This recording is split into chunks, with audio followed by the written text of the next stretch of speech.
Hi, good morning, everyone. Today I will talk to you about the pleaser saboteur, people pleaser, and this will be my last video in this series.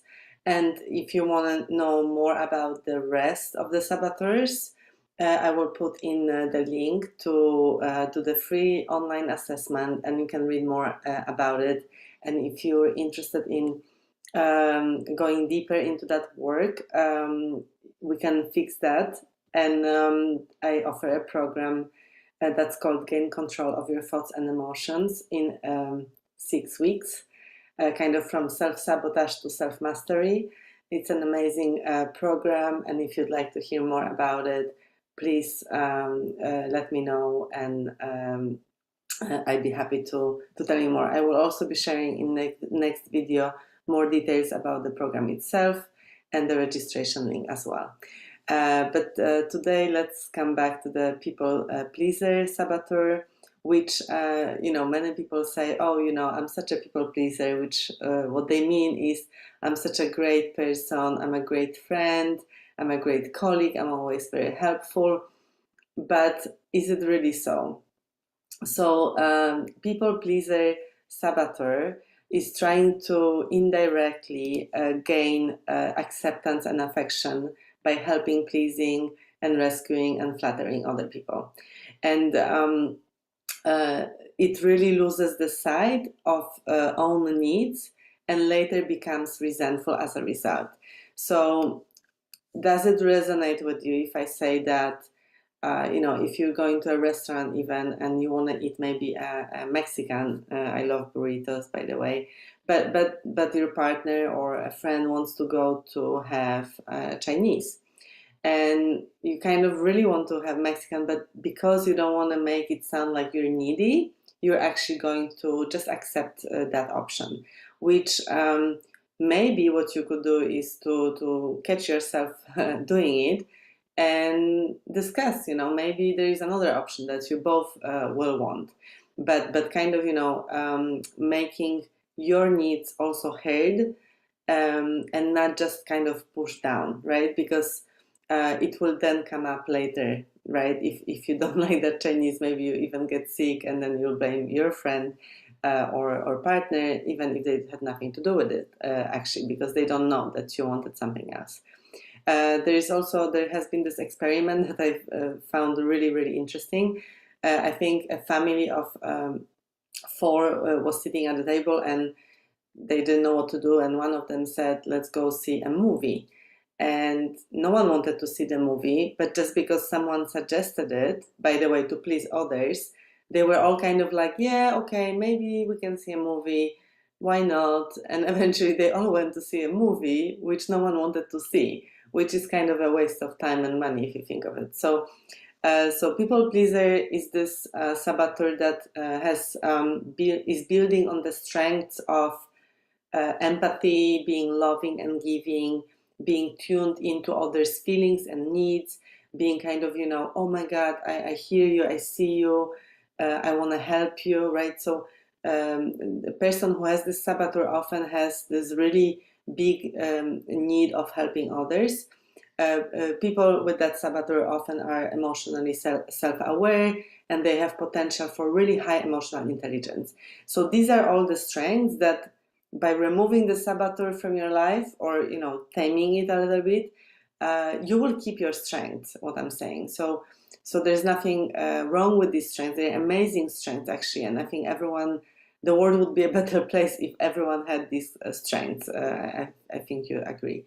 So back to that saboteur, the characteristics of that saboteur are that it has a strong need to be liked by people, and it needs frequent reassurance by others about the acceptance and affection, and it doesn't really express needs openly and directly, so it's always kind of looking for what the other person wants.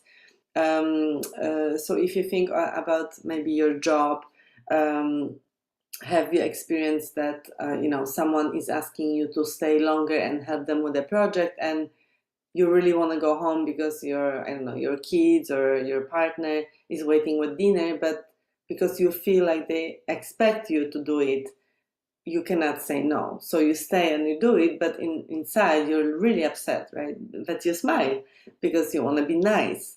So there is really this internal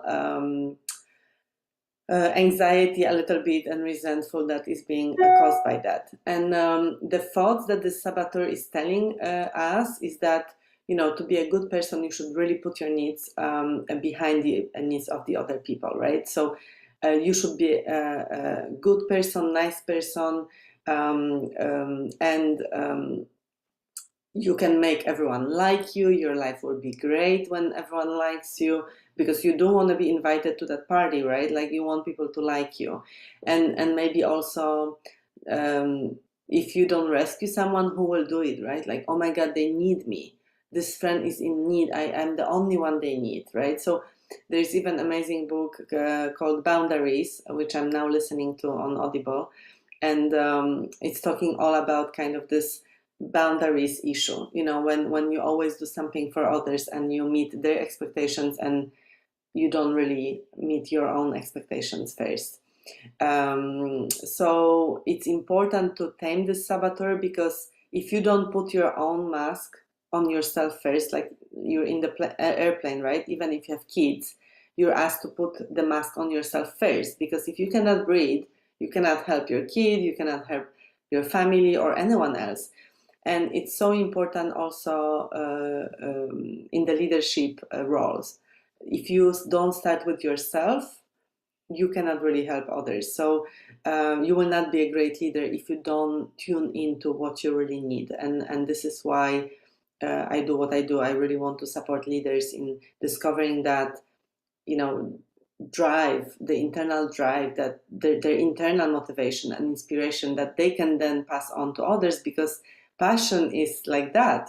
People will follow you if you're passionate about something, and they will know if you're not. I mean, they will really feel it. You can bullshit them as much as you want, but you'll know that you have this imposter syndrome if you're lying about something, and if you just use nice words because they're supposed to be used. So that's really a little bit about that, and the impact on self and others when you let your people pleaser take control is that it really can jeopardize taking care of your own needs, including emotional needs, physical needs, or financial needs even. It can lead you to burnout, and this is serious.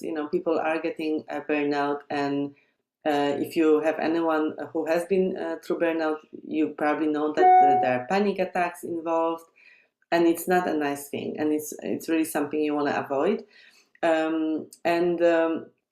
In fact, if you have a people pleaser saboteur, you want to be liked, but what happens in the back, you actually may drive people away, because you may come across as needy or someone who doesn't have backbone and their own character, right? Because you always kind of agree to what they want. So have a think about it, and let me know if you have any questions, or if you want to share your story about your people pleaser. By the way, I know all about it, because I think fourth saboteur is people pleaser. So I am recovering people pleaser, and I'm being more and more aware of it. So I totally understand you if you are. And thanks for today, and let me know if you want to chat about it. Bye for now.